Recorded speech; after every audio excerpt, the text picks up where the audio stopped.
First, thank you so much for taking your time. That's all right. I appreciate it. But I do want to let people know like how long we know each other. It's been a long time. I'm not good with time, so that's not a good start. But it's been a very long time. If people don't know who you are, you're Bevan, one of my best friends for a long, long time. Then I met you when you were still working for the Auckland Museum, and I was working for Mental Health Foundation. Yes. Yeah. And it was about a project that you wanted to do for Asian mental health. Yeah. That's right. Yeah. But it was a long time ago.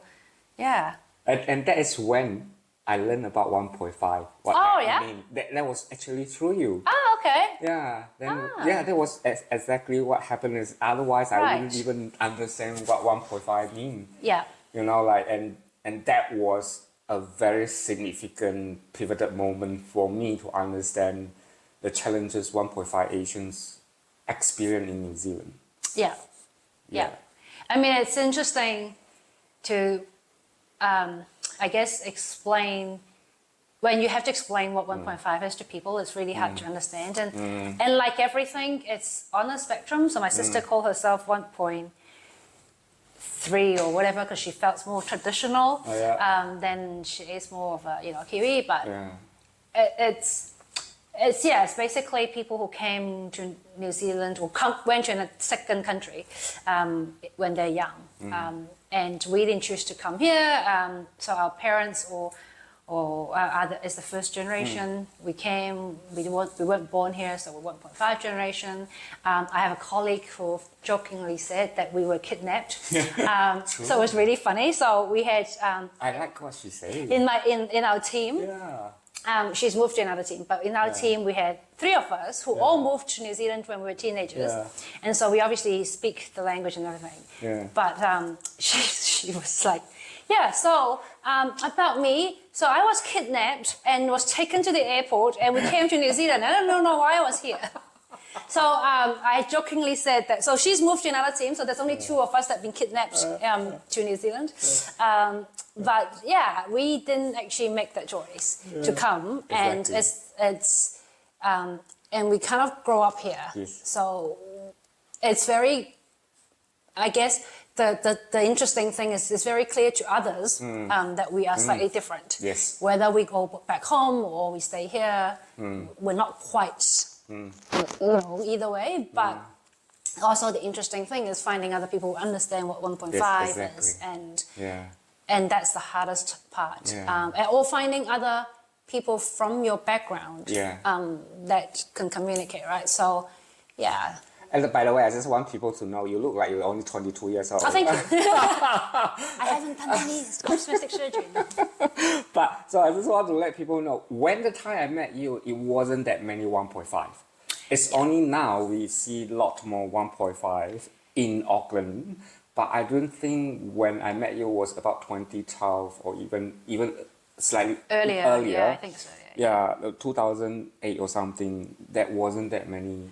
I think at the time that I came to New Zealand, we had a lot more 1.5, as in a lot of the Taiwanese and Hong Kongers came to New Zealand. That's right. During the 90s and early 2000s, and when we all went to school together, and so we have that group of younger people, and then a lot of them went back to whether Taiwan or Hong Kong and decided to work there, and so a lot of my friends from that group have went back home or moved somewhere else, and then I think I guess in the recent times you start seeing more when your whole family migrates to New Zealand. You start seeing more, but there was a time when there wasn't as many because they've all left the country. And I agree, because like me, I choose to come to New Zealand.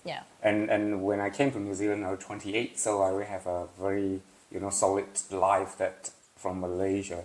I came to New Zealand, but I know like 1.5 are usually having not necessarily challenge, but it's just like you still hold both worlds. And I think the interesting thing is how teenagers is the time you form your identity, your worldview and everything. And you come to this other country and you need to find out who you are, what to do, what's important, and actually learn to settle in a new country. I mean, I'm fairly lucky as in I could speak English, and Hong Kong isn't too different in terms of system-wise to New Zealand, so it wasn't too hard for me to settle. But you know, I told people that I was a teenager, but I have to go and find my own school. I've got to find all this other thing, and like you have to go and find your own school. Well, I found my own school back when I was still in Hong Kong, actually. Wow. So I remember my parents went to the Consul General, picked up this book, and we were literally going through the book and look for the schools in our area, and then one of them was actually a theology school, so so we have to go through all of them and email people and say, you know, so we knew nothing. Yes. And yeah, we've got to do all that, and like a lot of children where there's 1.5 or second generation, we also end up being the translator for their parents, and it's still happening. And it's I think the difficulties is being a child but taking on adult's role, but you're a child, and that sort of, I guess, it's a bit of where are you and who are you, and then you've got the expectation to act certain way at home and certain way outside of home, you know, whether it's school or in the public, because the culture is different. Absolutely. And then trying to work out how does it all work. Because there's no one you can talk to really about it. I mean, like you experience it, but there's no reference that necessarily you can draw from or talk to someone about.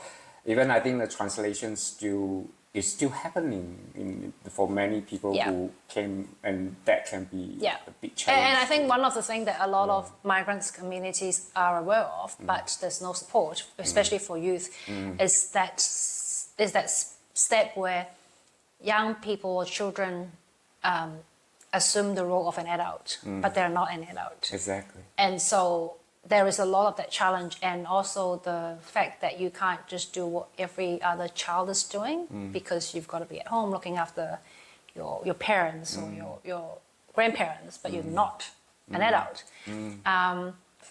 And yeah, it's still happening a lot, and we don't, in New Zealand, we don't really have anything specifically for migrant children. No. You've got, you know, sort of youth school holiday program and stuff, but there's nothing really about supporting migrant youth, but also or allow their parents to understand what young people are going through.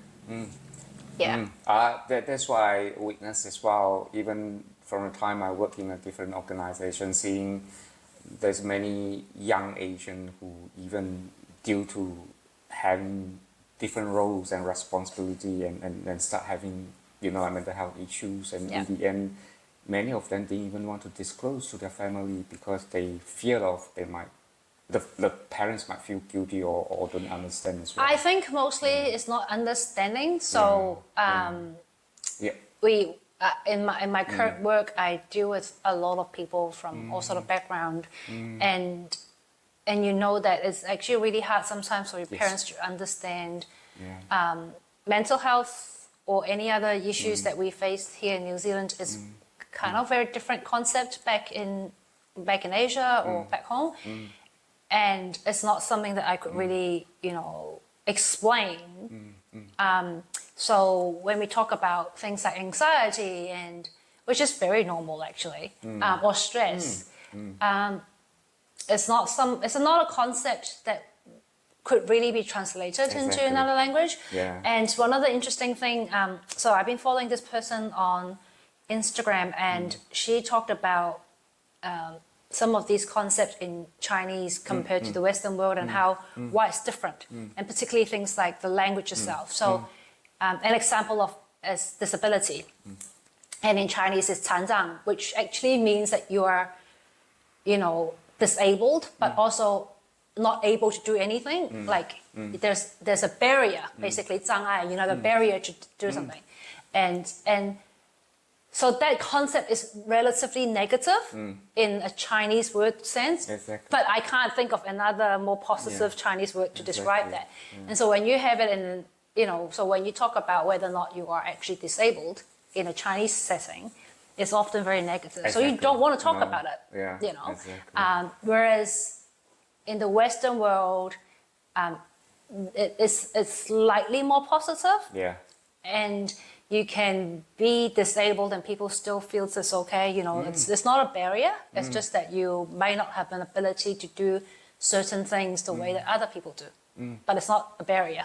And I agree. I mean, like a lot of, like most likely they also hold that self-stigma. I mean, even myself with, like depression, anxiety, I know I'm not the only one, but throughout the years working in the mental health sector, I'm the only Chinese who willing to kind of like find out, even just about depression and anxiety, and that also reflect, like the stigma attached to it, like what you say, the language, like sometimes when it's translated, it's not necessarily having the same context. Yeah. I mean, the other thing that I work with a lot at the moment is young people who are in the rainbow community, right? And there is a growing number of words you can describe, but it's still relatively limited. Like English, you can just, I mean, it's a bit of a mouthful, but you can go LGBTQ or LGBTQIA+. But in Chinese, you're either, a homosexual, bisexual, or you can be called queer, but it doesn't really reflect that depth of the rainbow community. So it's really, really hard sometimes to explain concepts in a different culture. I agree. And it's much harder for young people who, I guess in one way, they kind of get used to this environment and this is how everyone in my peer works. But how do I explain that? Because it might not even be like that my parents are not open to it, but it's because they can't understand it. Exactly. And it's really hard to explain that concept to them. So I'm really lucky that my parents, and my mum and even my uncle, who are quite old, are quite open to it. But it is still, sometimes it's still a struggle to explain because it doesn't exist. Yeah. I'm with you because I remember when I first came out to my parents, I have to be an educator. It's not just saying I'm gay and then you walk away. I have to take on the responsibility and differentiate what is gender, sex, or sexual orientations, like why I'm not going to change my sex, and all that. So it's not just me coming out, it's like me coming out at as the an same educator, time as an educator. That's really well put. Which is really difficult for a young person who not only have to navigate who they are, but then suddenly become an educator. And it's the same conversation about being a translator because you actually become an educator as well. And it's like, at what point does that person then take on that role and how much that the person needs to do, to actually be able to educating your family about it. And to be honest, most in Asian cultures, most of the terms that explain anything to do with not normal, it's really negative, and it's really hard to again explain that in a more positive perspective. And again, it's nothing I guess we could really do other than educating, but it's really a challenge sometimes to go, how do I explain that to people in a more positive term, and that even if you are disabled, for example, it's not the end of the world because if you've got mental health problems, it's also okay. It's actually normal. And like what you say, like because you're not even just given a sentence or whatever, it's not just about providing that information, but you also then have to start unpacking the meaning behind it. And how it differs from where they came from and what does it mean here in New Zealand system. So in the end, it's not just about, you're diagnosed with this. It's like, no, you have to unpack so many layers. But also an interesting conversation I had with my colleague yesterday, whose children was born and grew up here.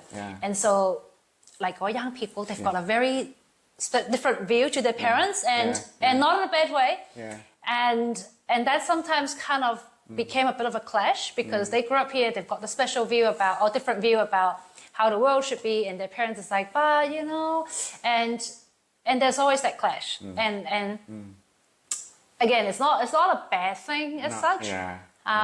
My colleague is obviously aware of those views, but for a lot of people it's not, and it's not necessarily something they could be educated on in a short time. So you do see a lot of younger or the different sort of intergenerational clashes because the concept's just different. Absolutely.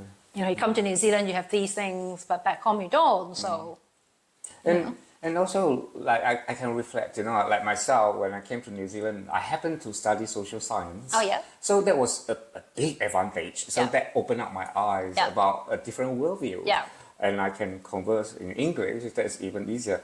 But if they don't, you know, like have that understanding or even opportunity to necessarily integrate to the New Zealand society, they only have what they can reference from back home. Yeah, and it's also just sometimes it's just hard to explain that in a different cultural term. And so, and I don't think there is a lot of these happening. Support for parents and their children to understand, you know, the challenges that both people have, both generations have.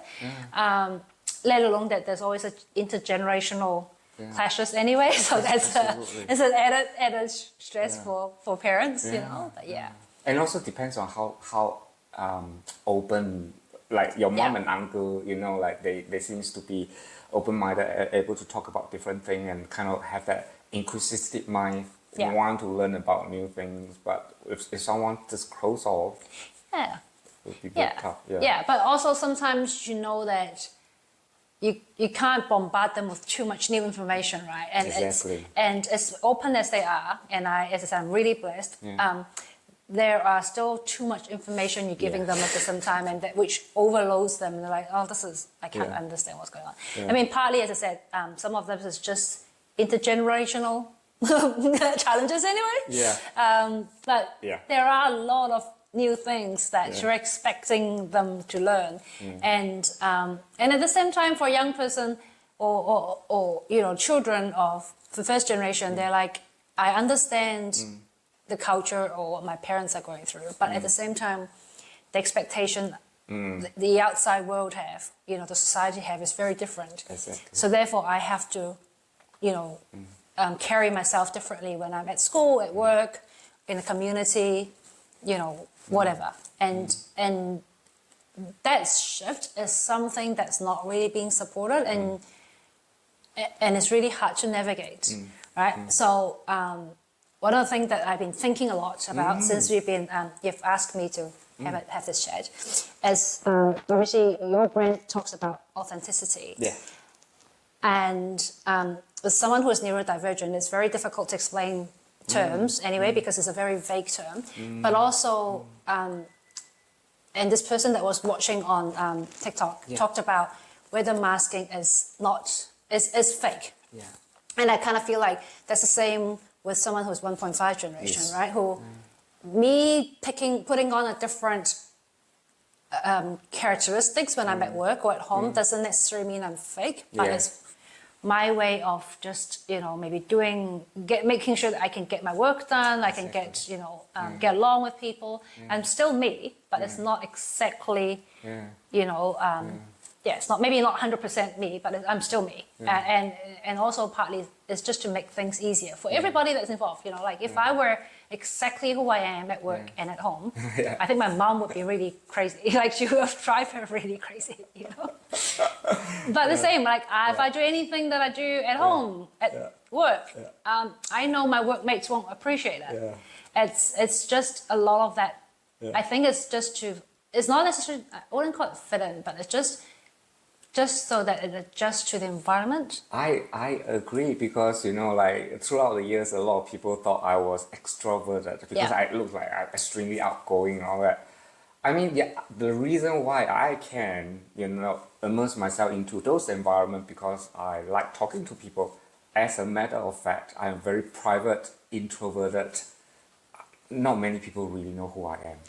You know, like, so I agree. Like, I also felt like sometimes like which one, because I also neurodivergence as well, like I have ADHD, not until just 3 years ago I was diagnosed, but then I can start seeing, that's why, you know, like sometimes I do things without thinking, you know, like I will just go ahead and do it, and then it's like, oh, yeah, I shouldn't, or say things, you know, like but I never also have that hyperactive energy. Yeah. I'm very feminine, so my energy is inwardly, you know, like not outwardly expressed, except when I'm talking to people. Yeah. Yeah. And if you ask me which one is the real Ivan, I would say the real Ivan is the one that who always, you know, like just love people. Basically, you know, like whoever that is. But then whatever that persona I have, not necessarily is me. Yeah. You know, like what you say, sometimes it's a culturally shaped. Yeah. You know, like because our Asian culture, you have to be polite. Yeah. That's culturally shaped. Yeah. But sometimes I also want to say, just yeah. And I think, you know, it's interesting being a neurodivergent 1.5 generation in a foreign country and learning about, you know, how I sort of shifted my personality depending on where, and also maybe heavily influenced by my neurodivergency. And as I don't feel like I'm not me when I'm in different settings, even though I look different. It's just that, it's about fitting. I want to say fitting in, but it's about just adapting to the area or the scenario or the space. So I was also late diagnosed ADHD, which I'm not surprised actually, and I'm pretty sure my mom has it, but you know, we haven't actually tested that. But I'm pretty sure my father has it. I'm pretty sure we have, because we leave every drawers open. We can't seem to walk properly and things like that. And I think that, you know, when I had my sessions with my EAP services, and the person that spoke to me was also neurodivergent, of also Chinese, and she talked about how, you know, that sometimes we forget that we mask more than other people, because when we are at work, we might mask our Asian side, and we might mask our feminine side, and then obviously just my ADHD side anyway.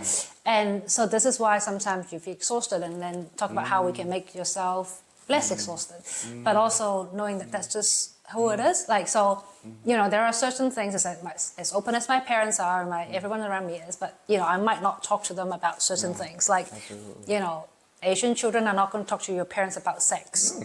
And again, you know, nothing wrong, but that's just not something that you would talk about, right? And you don't really show affection as such with your parents or your children, or, you know, but is that a bad thing? No, it's just how it is. And you get, you know, but yeah, it doesn't mean that I'm fully me all the time, because if I'm out, I might be really affectionate and talk about stuff, but at home, it's inappropriate to do that.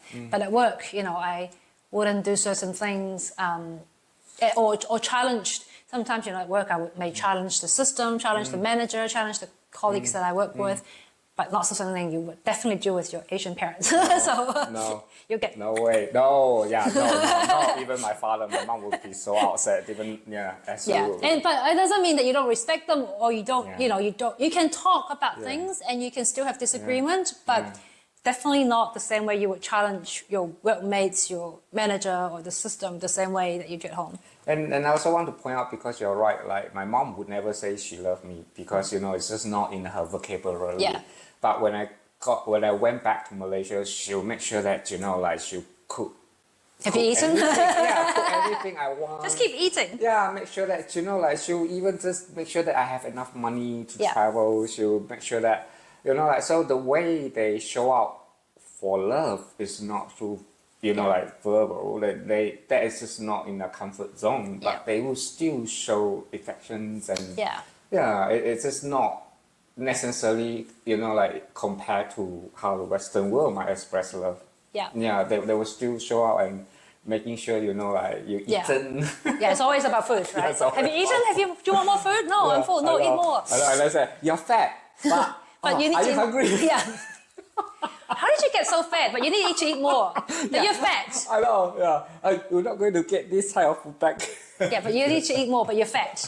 Yeah. Nah, but like I think, I mean, something that, like you said, being late diagnosed means that you suddenly realize, oh, that makes sense. Yes. But then also thinking about how I've always had this different personalities because of my 1.5 background and everything else. It's sort of like, it's actually very natural for me. Yeah. Yeah. And I didn't even notice when that starts shifting. So like some people may actively do masking or do something different. But for me, it just so naturally slipped into this other personality because it's always been like that for me. Yeah. And again, like so some people might see that as fake because you're you're one person this way and you're another, but anyone out there who experienced exactly what I talked about would know exactly what I meant. You reminded me one of the projects I did years ago and also 1.5 as well. And they say, because they have so unconsciously adapted to the behavior, like you go home, you have to be collective behavior, you have to just say yes, I don't argue, but at school you have to be like, show up as autonomy, self-determinant individual, can make decisions. And then with peer groups, like you might have Asian friends, if you're too, like Pakiha, they say, oh, why you so whitewashed? And then if you're too Asian, and then Pakiha will say, why you so Asian? Yeah. So they always have to constantly adjust. It's just because then they don't have to be challenged constantly. Yeah. Like, so I totally... And it's also sometimes that you do feel comfortable in both worlds in some cultures. So, yes, talk about, in the more Pakeha world, you talk about autonomy and self-determination and being independent, and which is something that I like. But at the same time, in the sort of more, I guess, Asian, Maori-Pacific world, it's about collective, and you feel really comfortable with that too. Exactly. So it's not that you don't accept both. It's just that, you take on those because of the different thing. And again, I mean, being neurodivergent, and is that we often do a lot of, mimicking what other people do. That's just part of what a lot of us do, and so it's not so much about masking, but we sort of mimic what others do to make them, I guess, kind of feels like we connect and building that connection. Yeah. And so it's very easy for us to mimic other cultures, other people, what they do. So when we're in those places, it's very common for us just to be like them, right? So if you're in a party, you're very likely to be like, having fun, enjoying yourself, because that's what an expected behavior is. And so you mimic all that. But when you go home, you're like, why did I do that? Why did I say yes to that? Kind of thing. But it's something that we do a lot anyway. So that people feel like they can connect to you. So you mimic, you copy what other people do, and I mean, I felt again, these are things that I didn't notice until I was like diagnosed and I started learning about it, and then you were like, oh, that makes sense. This is why I could do this and then that, and I mean, I don't often say that neurodivergent is a superpower, because it's not, but it allows you to see things differently. Very differently, yeah. Because in my brain, like, I didn't even know that was part of the, like, never shut down. Even before I was being prescribed medication, but because I need constant stimulations in terms of the brain stimulation, so I would listen to podcasts, TED Talk, learn about things, get curious. Eventually, like yourself, I just get my hand into many pies, like at one time I was doing NBA, Zumba, like I was doing kickboxing. Yes, yes, that's right. It's because of that, like I just need, but then because I didn't know, in the end I crashed because it's just too much at once.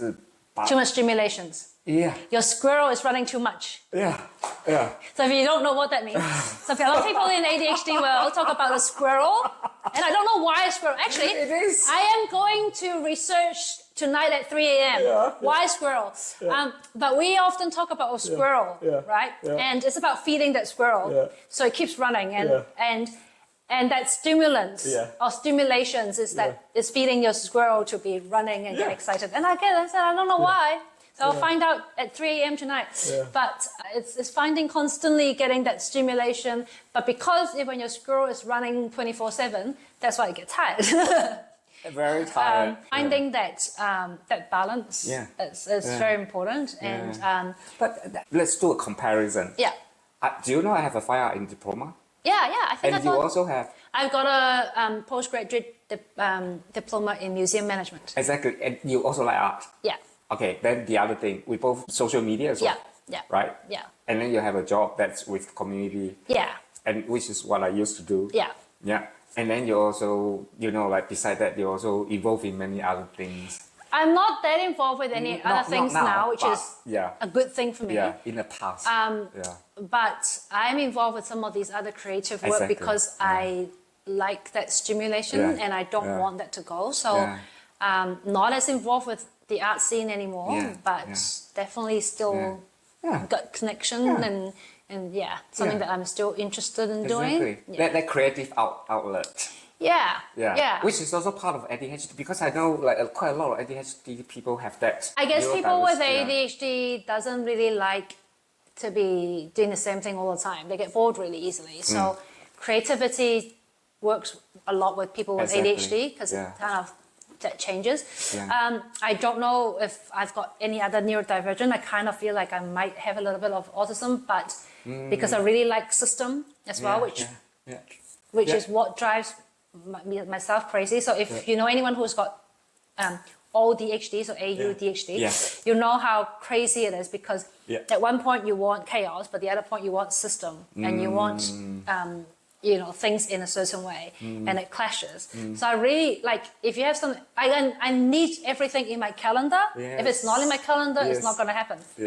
And I want things in a certain way. But at the same time, I've needed all this time to just do whatever I want and have that. So my arts or more creative work is to help me release that, expressions. My BAU is very systematic at times. There are things that I need to follow. There's paperwork and things like that I can't change. But my other work can be more creative, can be whatever I want to do. And just like your hair color, like you have very nice hair color, like, and then my expression is through clothing.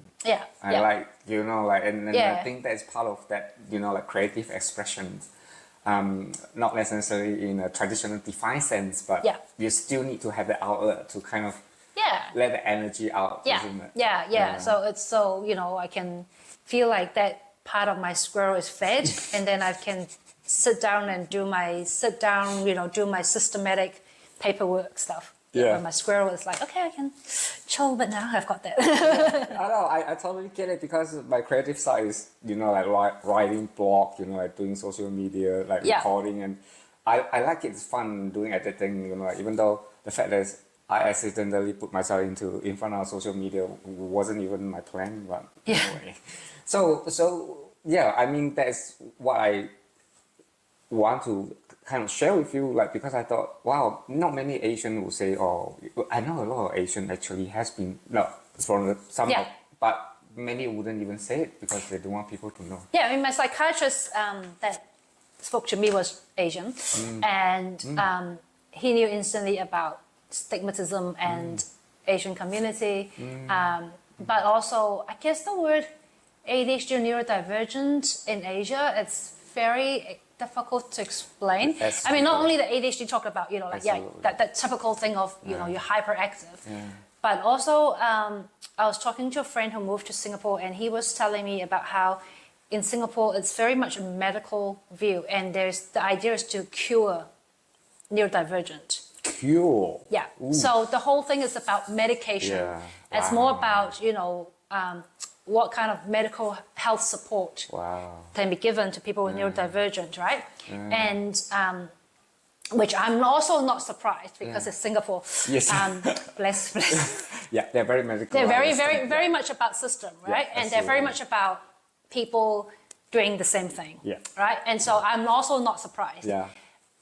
But also that means that a lot of people who are neurodivergent aren't getting the actual support they need. And anyone who is neurodivergent will know that even though you may be on medication, your psychiatrist would tell you to look at other ways of therapy, right? Because it's not just about medication. Absolutely.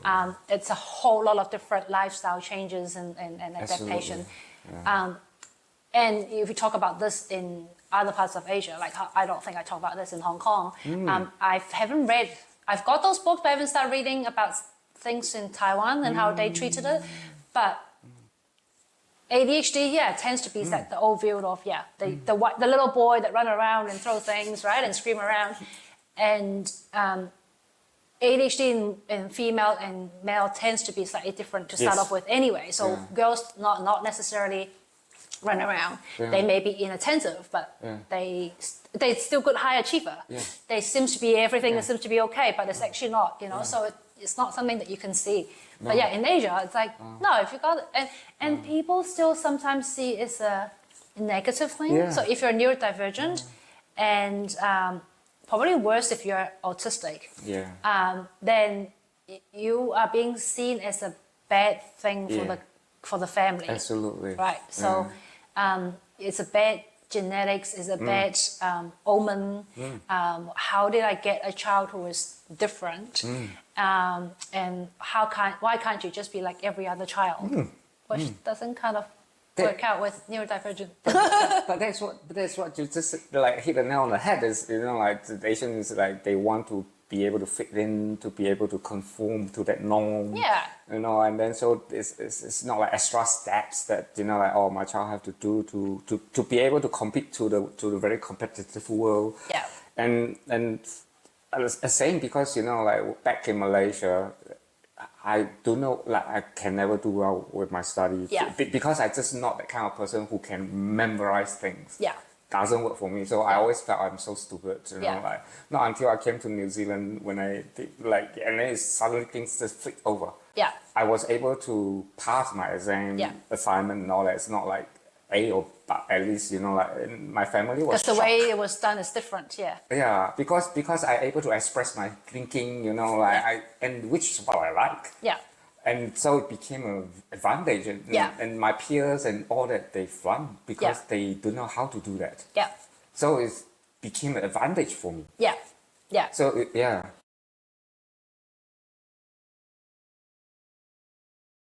I've got my split personality online as well. So I've got two different things online. So I've got my own personal social media, and my Instagram is more about random stuff that I see, and photos and things. But my TikTok tends to be more about my neurodivergent journey and sexual violence is something that I'm really passionate about. And so I talked a little bit about that sometimes on my TikTok. And then on my split personality side, so in the last, what is this now, 6 years, I've been sort of been watching a lot of, I don't know if anyone knows about this, but there's a genre of entertainment called BL, Boys Love, and it's not quite queer story as such. It's more like it is romantic story between two men mostly, but I wouldn't say it's a LGBT gay film or more movies.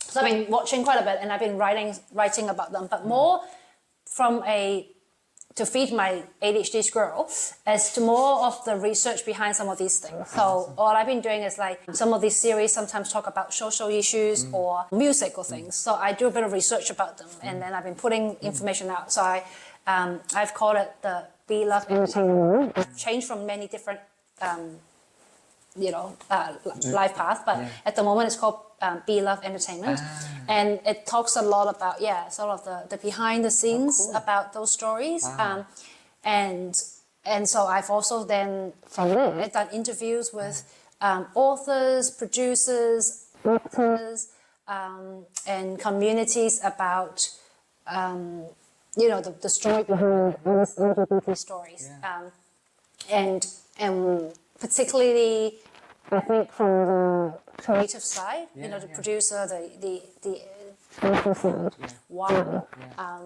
So yeah, I've been doing that for a little bit, and then early this year, I've also started doing some filming for Pride Month, which I'm trying to expand. So just talking to a wide number of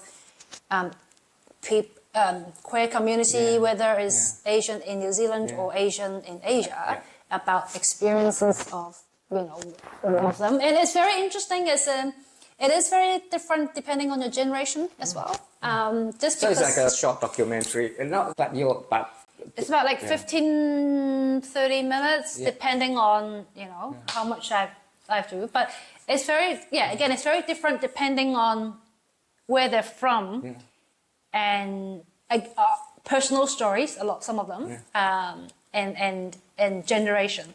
Awesome. So someone who's older, even though they are from the queer community, have a very different view to someone who's younger. That's wonderful. Which surprisingly quite traditional. I had to put your link into my linking and all that. I mean, it's surprisingly, some of that interview I had with older queer community are quite traditional, which you're like, hey, but but then you think about it and go, that makes sense because they are older. So even though they are queer, but they have that traditional view of things. And then you've got the younger people who are like, very different. This is what it is, kind of thing. So it's like, it's been interesting doing those interviews and learning from them. Some of them are my friends anyway, so it's easier. I've got, that's something that I'm trying to expand in this coming year as well. So, I've got the first 5 or 6 that I did was specifically for Pride Month, but I kind of wanted to do more. So recently I did one with the Hong Kong marriage equality group about their view of the marriage equality cases in Hong Kong and the legislation stuff, and their view of marriage equality, and then so I'm trying to expand on that a little bit beyond just my interest on my entertainment. By the way, people probably didn't know. Like, tell me the very first time you're involved in film festival, because that happened. Oh God, how long was that? That's 2000. Because people was like, how you started? But you started way back. Yeah, but like, I can't remember when it was. So I did some work with the Hong Kong Film Festival, and was helping them with promotion and connecting with people. But I think we were only around. Well, our team anyway was around for 3 years or so. I am supporting other film festivals and other groups that are doing that. And then I had someone who reached out to me recently about wanting to do some queer and independent film festival, Chinese specifically, here in New Zealand, but don't know how, whether or not it would work, and then budgeting and costing and stuff, which is something that I'm, also interested in supporting. But it's hard a film festival though, now in New Zealand. I know we've got a few, but now it's the New Zealand International Film Festival. I've been to a few as well. And a lot of them now tends to be more like New Zealand, which is great. And then of course you've got the Dog Edge Festival, and the stuff that they do is been around. They've been like 11 years now, I think. I can't remember how long they've been running for. It's been doing quite well. And then I've got your other, Italian or French film festival and little things like that. But it's not easy doing film festival now though. It's really hard. Too competitive, too many. It's very competitive. Also, it's really hard to get people out to the cinema. The one that I've been to, they're all very quiet. I mean, there are a few film people that imported Asian films as well, and when I go to those cinemas, it's actually really quiet. Oh, really? Yeah, it's a really good movie. Like, it's been winning awards overseas, but it's really quiet here, and that's it's been really hard to get people out to watch a movie now. So so that's a bit of a struggle, but so it's that whole creativity thing that I'm still really passionate about. But also, like I said, like I keep saying I do interview with the people behind the scene because I find that interesting, right? Absolutely. So if you go and search online, you'll see a lot of other people around the world that do interviews with actors because people really just want to look at the actors. But it's often the creative side, like why did they do this? Why did they? So even if that story was created based on a published, whether book or manga, why did they adapt it? What changes have they made? You know, and all this little thing. How they see the narrative. And how they see the narrative, especially if it's adapted to a different country. How does that work? You know, like all these little things are way more interesting. The story try to tell. Yeah, absolutely. Way more interesting for me than it is about the actor. I mean, no offense, I do like them. And I do know a few of those actors, but you know, the point is that a lot of these, why? You know, like, you know, and the little things, you know, one of the producers talked about, you know, how with the filming they couldn't do certain things, so they did it reverse. And so when they edit it, they just do the reverse back because they couldn't do the scene that they wanted when they were when they were filming. I think it was like rolling a coin out or something. Anyway, and because they couldn't do it the way they wanted it, they did it in reverse. And they just flipped it over in the editing, right? Things like that are like, oh, that's, you know, and how much work has been put into thinking about that, but also how much work is put behind creating the stories, right? And I think a lot of us who are neurodivergent find words quite hard to explain, but we can see images in our head. That's why we're probably very creative. But then you think about how a producer or director see that image in the head, and how do you then put that out, right, into the world on screen. Like, how do you do that? And why? Like, why did you see it that way? All the scenes, how people come together, the story, how it woven together. Wow, or maybe because when the actors are acting, you see something different, and you're like, okay, wait, let's just change this because this will work better, or this chemistry would do better, you know, than what I might have written, you know, and so like, how does that all come about? Are you interested to become director one day? No. No. But I'm really fascinated about, you know, that behind the story, like this, the why and what made them created that scene that way. And obviously, with everything, we know that we can't copy everything that is, you know, in a book or in a, you know, because it's some things you need to change to adapt. To make it work for the screen. For the screen, but also like why you did it this way. And so that's one of the reasons why I've sort of started those interviews. I mean, because that's when we talk about authentic leadership, you know, like and then that's what I noticed, like your creative side have never left you. So I'm going to be cheeky and say that is your authentic leadership side. I mean, my thing is, one thing that I'm really passionate about and still is about storytelling. And I think that's probably what that creativity came about. It's storytelling.